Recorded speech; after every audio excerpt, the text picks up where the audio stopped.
The presenting sponsor of Pod Save America is Blue Apron. Blue Apron is the #1 fresh ingredient and recipe delivery service in the nation. Not to brag, they said. Their mission is to make incredible home cooking accessible to everyone. Blue Apron achieves this by supporting, of course, a more sustainable food system, setting the highest standards for ingredients, and building a community of home chefs. That's the best part. You have potlucks. You all bring the same dish. For less than $10 per person per meal, Blue Apron delivers seasonal recipes along with pre-portioned ingredients to make delicious home-cooked meals. Choose from a variety of new recipes each week, or let Blue Apron's culinary team surprise you. Do you know that this month they're exclusively using the food that didn't meet Michelle Obama's standards for school lunches? Anyway, customize your recipes each week based on your preferences. Blue Apron has several delivery options, so you can choose what fits your needs. Boat, horse. These are just some of the different ways Blue Apron can get to your house. And there's no weekly commitment, so you only get deliveries when you want them. Sometimes the boxes are carried in an ancient litter by 4 people. You know the litter? Like you carry a Cleopatra in or something? Each meal comes with a step-by-step, easy-to-follow recipe card and pre-portioned ingredients. It can be prepared in 40 minutes or less. Blue Apron's freshness guarantee promises that every ingredient in your delivery arrives ready to cook, or they'll make it right. Check out this week's menu and get your first 3 meals free with free shipping by going to blueapron.com/crooked. You'll love how good it feels and tastes to create incredible home-cooked meals with Blue Apron, so don't wait. That's blueapron.com/crooked. A better way to cook. Blue Apron. A better way to cook. A better way to cook.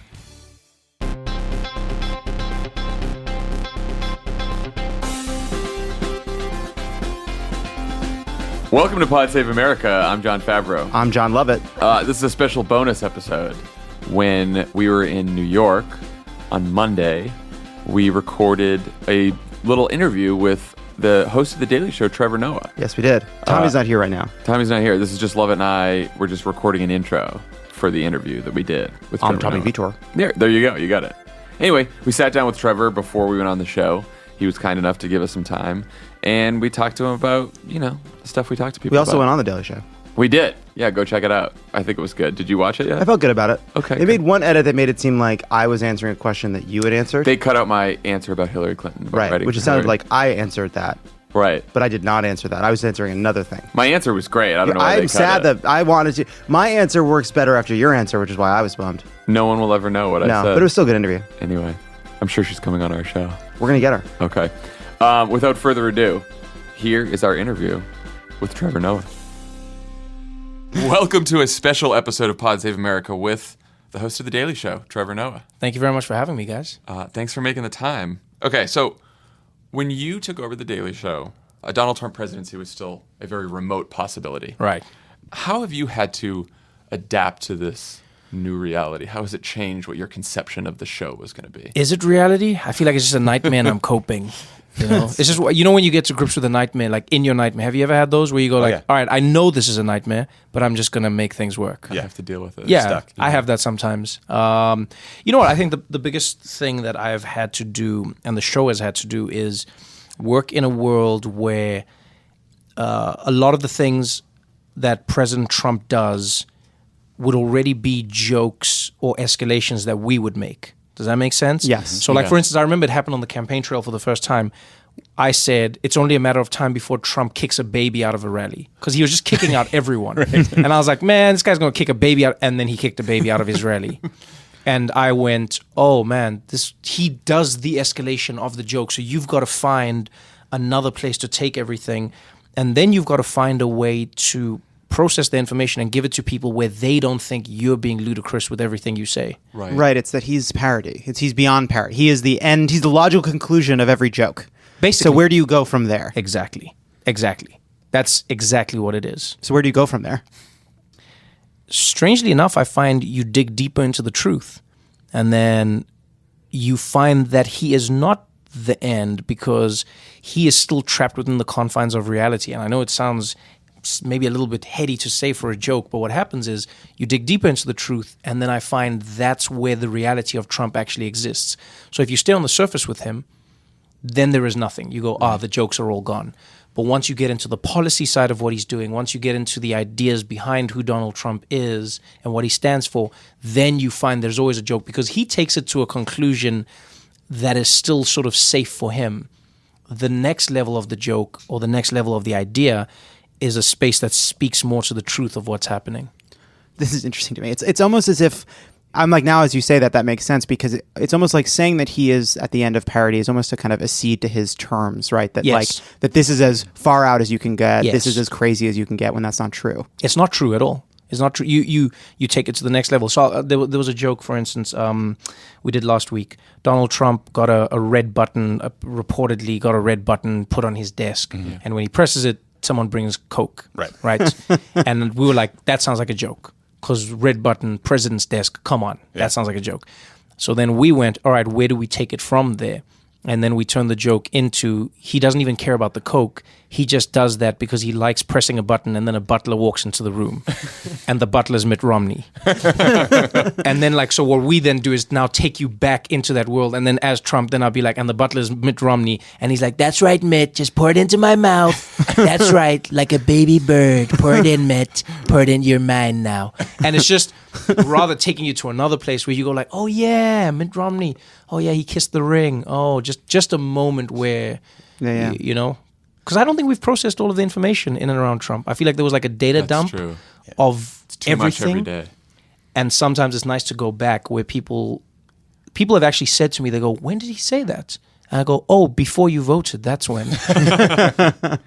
You talk about waking up into a nightmare. I mean, you were born into a nightmare of apartheid in South Africa. You lived in South Africa, you lived in Australia, the UK. Does that help you find absurdity in the U.S. political system? And do people who are born and raised here ever get defensive and feel like you're attacking their country? It depends on who and where. You know, one thing that I like about traveling is it gives you the perspective on what ideas and rules are truly superficial. You know, so what is offensive in one place and what is offensive everywhere? What is a norm and what is a cultural rule that people abide by everywhere? And what are ideas that politicians in certain places have just sprung on people that everyone have accepted as normal? Right. That's the first thing I think that helps with comedy. The second thing is people do say that sometimes they'll be like, oh, no, you know, who are you to make a joke? You're not from here. You're not. And then I go, look, man, essentially, in a strange way, I am from here. You know, in two ways. One, America's history and South Africa's history are painfully similar. You know, and then the flip side of that is America's been involved in the world for so long. You know, part of how I speak English is because of American TV shows. You know, Nelson Mandela, part of the reason he went to jail was because the CIA was part of him being caught. Like, we have been influenced by this world. America brought things to us and taught us how to be America. So it is weird how often you say, eat my shorts. My mom used to think Bart Simpson was the devil. So, but yeah, that's like a place where I go like, I feel like this is the end goal. This is what I was taught by America. I wouldn't have dreamed of making jokes about a president or making jokes about my elders. That's American TV. That's what America taught me to do, is poke fun at authority figures. And that's where I've ended up, is in the place where I was taught. So you wrote an op-ed in the New York Times shortly after the election called "Let's Not Be Divided. Divided People Are Easier to Rule." How do you balance the desire to reach out with the comedic responsibility to go after Trump? Well, I think the mistake a lot of people make is they go, who are you trying to unite? So people go like, oh, are you reaching out to Trump supporters? I go, hey, man, I'm not an idiot. Or I am, but I try and learn from my stupidity. And one thing I've learned is some people will never see your point of view, nor do they wish to see your point of view. Some people are only interested in your oppression or in their superiority. That's something that you can't fight against at some point. Yeah. When I talk about division, there's divisions even amongst people that claim to be on the same side. You know, there are people fighting over the tiny details of language or of the discourse that we have in and around race, but they have it at the same intensity that they would with a quote-unquote enemy. You know, and so I go, just be careful when you're doing that. Think about what your intention is. Think about what the other person's intention is, and then figure out your game plan from there. Sometimes I feel like we're in a space where everyone is so uptight that anyone that makes a mistake around them is automatically the enemy. And I go, if that happens, you're going to end up in a world where there is no opposition to this Trump. There is nothing that can stand up to it because you're spending so much time fighting amongst yourselves. Right. Yeah, it's really interesting that so much, maybe it's partly because of Twitter and social media or just kind of a culture of punditry, but so often it feels as though people's reaction to a clip, to a sentence, to a word is not, here's how I feel about it, but how could you say this when other people are going to react in this way? Yes. Right? That we're all pundits and none of us are citizens. Yes. Right? And I just wonder, like, how do you break that way of thinking? Like, how do you get people to just accept something on its terms, you know? The first thing you have to accept is that you can't. So I can't change everybody, nor do I wish to change everybody. I also understand that the role of comedy a lot of the time is to break the rules. That's what makes comedy fun. You know, that's what comedy is about. I think it was Carlin who said comedy or the job of comedians is to find the line and then cross it. And so in that world, what I do and what I try to do on the show is just one joke at a time, win a person over, make you think about something, spark an emotion in some way. And I'm not always trying to spark the same emotion. Sometimes I want you to groan. Sometimes I want you to laugh out loud. Sometimes I just want you to pause and think and then giggle. Each joke is like a dish in a meal. You know, they're not all meant to do the same thing. And so what I'm trying to do in those instances is work with the people who are with me and carry on that journey, and then along the way garner new fans who are willing to be in a space of comedy because they understand what we are essentially trying to do. So you have a president who's, the truth is under assault. Every day he's deriding them as fake news, he's attacking them. Meanwhile, you have this whole generation of young people that are looking to comedians like you, like John Oliver, Sam B, for the truth, for their news. Does that change your approach? Does that change the responsibility you feel when you do the show? Or is it still, I'm trying to make people laugh? I think the two are the same. You know, good comedy is true comedy, in my opinion. That's what made South African comedy what it was when we first started out, and what a lot of it still is today, is that we were in a world where no one was allowed to say anything. There was no free speech. And then you have democracy and you have an explosion of free speech. And one of the things that explodes the most is comedy all of a sudden. And what connects with the people is the truth that's contained in jest. And I've always loved how a joke connects to people. Like, you don't want to laugh. It's an involuntary action. You see people going like, oh man, I shouldn't be laughing at this, or sorry, I didn't mean to. You know, that outburst is magic. And that magic is created by a sudden shot of truth. And so for me, I think if you have a responsibility, or if you take comedy seriously, then you take the truth seriously. And some comedians will do it with the benign, you know, whether it's Gaffigan or Seinfeld, the truths of bacon and milk. Right. And then other comedians, you know, legends like Pryor or Chappelle will tell you the truth about race and you know, conversations that are in America. But what makes it great is the fact that it's based in the truth. This is Pod Save America. Stick around. There's more great show coming your way. Pod Save America is brought to you by Texture. In 2017, commit to staying more informed. With everything going on in our world, and boy is there a lot, John, it can be hard to keep up with the latest political moves and perspectives. Not if you're listening to Pod Save America. There's one way to do it. I have never heard you say the phrase political moves. I don't know. I don't know. It's like a catchphrase of mine. Again, I'm not sure, but keep going. Here's the good news. Texture makes it easy to keep up with access to magazines like Time, The Atlantic, Newsweek, and hundreds of others. NRA magazine. Breitbart. What's NRA's magazine called? I don't know. It has Something a name terrible. that makes you uncomfortable. And hundreds of others, all on your phone or tablet. The Texture app has gone beyond delivering just the magazine itself. They've made it easy to find and enjoy the articles you want to read. Texture makes magazines easy, and there are so many great ones out there. And on Texture, you'll find over 180 articles about Trevor Noah alone. Wow! Wow! The ad people knew that we were doing a show about Trevor Noah. Are you looking to build an Oppo file on Trevor Noah after hearing him on today's podcast? If so, Texture is your app. Did you like his interview with us a bit too much? You can find Trevor in magazines like Vanity Fair, Wired, and Time. Texture's searchable. You can mark what you like, check out back issues, view bonus video content, and they even curate articles and magazines just for you, or whoever you're giving Texture to this year. Texture is normally $9.99 a month, and you can get over 200 magazines. But if you sign up right now At Texture.com/crooked, you get a 14-day free trial. Why subscribe to just a couple of magazines when you can have all of your favorites on your smartphone or tablet all the time for way less? Right now, Texture is offering our listeners a 14-day free trial when you go to Texture.com/crooked. That's 14 days to try Texture for free when you go to Texture.com/crooked. Texture is a better way to read about Trevor Noah. We both got there. Pod Save America is also brought to you by Upside.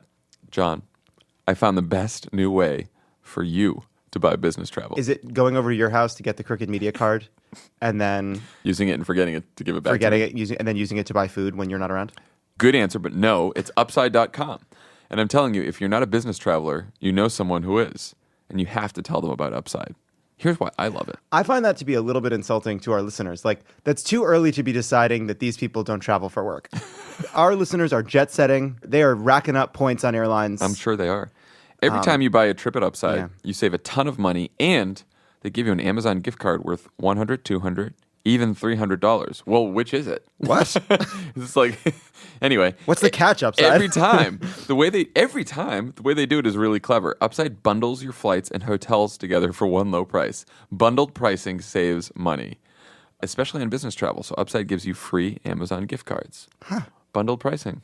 If you're a frequent business traveler, your company saves a ton of money, and you can get thousands a year just for buying your air and hotel together at Upside. Plus, you still get all your miles.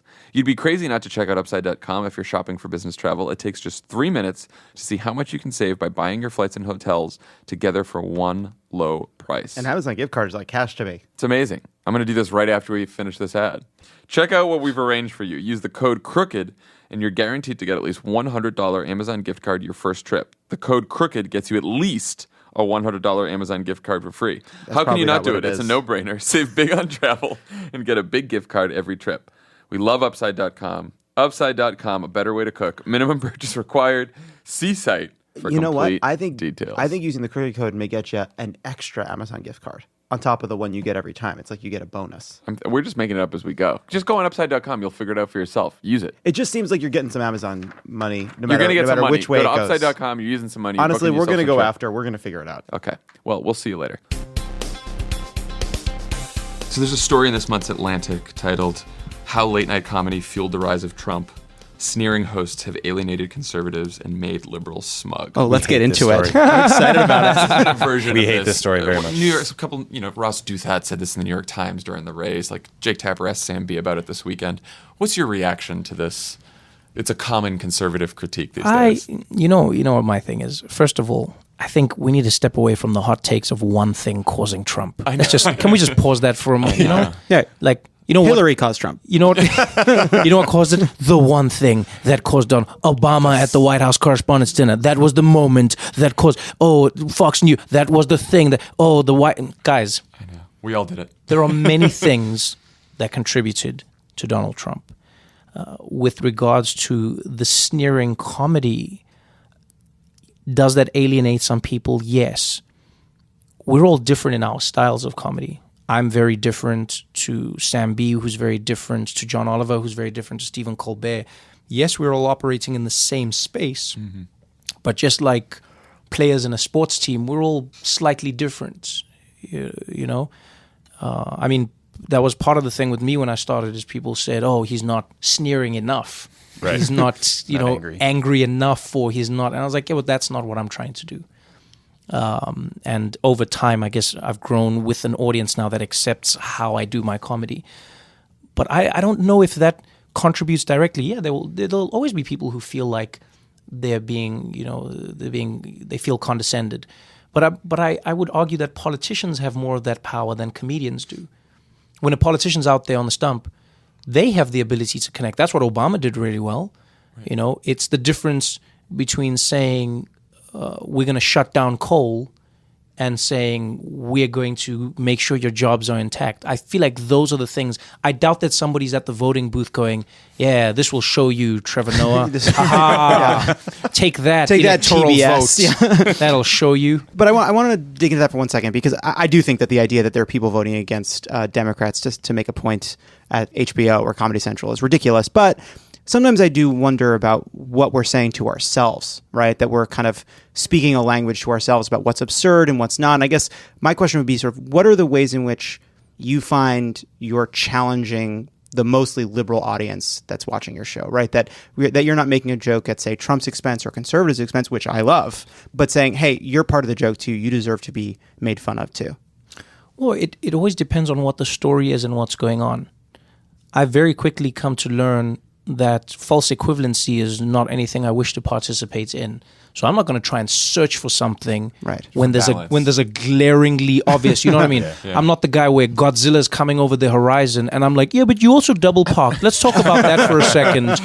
There has to be some context to what's going on. Yeah. There has to be a level, and Donald Trump as the president, in my opinion and in my point of view, is the largest issue. Now, you can go, I disagree with you, Trevor, and I say, yes, I understand. This is my view, and I guess maybe this is my bubble that may be the same filter as many liberal people in America and a lot of the UK and a lot of Europe and a lot of Australia and a lot of Africa and a lot of, maybe I'm in that bubble then. But the non-crazy part of humanity bubble. I do think it's a big group. But what I try and do though is look for those moments. I don't try and create them artificially because it'll literally feel like that. Where it's like, all right, I've been hitting on one thing, and let me give you an example. If I'm in New York and I'm doing jokes about New York, let's say just on stage in a comedy club, I'm not going to stop my show and be like, all right, now let's make jokes about Pennsylvania because I've spent a lot of time on New York. It's time to know where I am and what's happening is what I respond to as a comedian. And so when I travel, when I go somewhere else, my comedy changes because what is happening to me is changing as well. And so if I feel this, then this is what I respond to. Otherwise, it wouldn't be authentic. Did you get Obama to loosen up and laugh when you interviewed him? He was always tough. He'd be like, that was good. Yes, he would. He'd always do he'd smile and then he'd be like, that was funny. Right. Like, that was funny. Why didn't you that was laugh? nice. Thanks, boss. Makes me feel good. That was nice. I like that. That was good. He... You know what? He relaxed like before and after the interview. Like that's like Obama's super funny. I mean, you guys know better. He's really funny. But when it comes to the interview, then President Obama is there, and you can see that he calculated and he knew that every word could and would be taken or used against him, and so he had to precisely pick every single word he used. Yeah. And he does that less than most too. But still, it's like But then Trump is just like, I don't know if that's a thing. Like Donald Trump is just like words. I don't know. Not a lot of self-editing. Maybe sometimes, folks, we're the best, the greatest. You never know. Whatever. Pick which. He like adds all the words, and he's like, you guys can make your own paragraph. Whatever. He literally says that. Take it however you want. Yeah. Whatever I say, just take it however you feel. These words have no consequences. Yeah. He's like, just do it. We have separated words from meaning. We are in outer space. Well, that's true. Who was it? It was, I think it was McCain today. Was it McCain who said that? He said, don't listen to what Trump says, just watch what he does. Right. And I was like, Jesus in heaven, that is... It was the part of the whole, like, don't take him literally. We tried that during the campaign. But that is terrifying. Seriously, not but literally. Then Donald Trump is the same guy who says... And I'm out there, folks, and what do they say? They say, oh, he's joking. I don't joke, folks. I don't joke. I say what I mean. I'm gonna build a wall. For people listening, Donald Trump is not here. The hand motions are perfect too. Yeah, nailed it. Trevor Noah, thank you so much. I know you're very busy. Oh no, thank you very much. Are we done? We're done? Yeah, you got a show to do. Don't we have like 5 more minutes, interviewing maybe? Us. Oh man, this was fun, man. You guys are amazing, man. Thank you very much. Well, thanks for having us. Thanks for stopping by. Thank you so much. Thanks for letting us come to your show. Now I interview you guys. This is gonna be fun. Thank you very much for being on my show, and thank you for having me on yours. Cool. Thanks. Thank you, guys. That's our show for today. Thank you, Trevor Noah, for joining Pod Save America. Yeah. I thought that was a wonderful interview. It was interesting. Yeah, I'd like to have him back. Maybe he'll do the podcast someday. Yeah, I wish we had more time. But yeah, we were a little hurried. We had to go do the show. We had to go promote ourselves. Anyway, thank you for listening to this special bonus episode of Pod Save America. Do you think people realize that we're padding it right now to make it feel a little bit longer? I don't know. Do you think they like this? Do you think they're still listening? When do you think they'll turn it off? Do you think they like this extra? You know what we should do is we should have a word at the very end that we say, and we say this is a great idea actually. Today's word is pistachio. And what does that mean? If you made it this far in the podcast, please tweet John Favreau the word pistachio. Oh, thank you for my mentions. John Favreau, pistachio. At John Favs, pistachio. A better way to cook.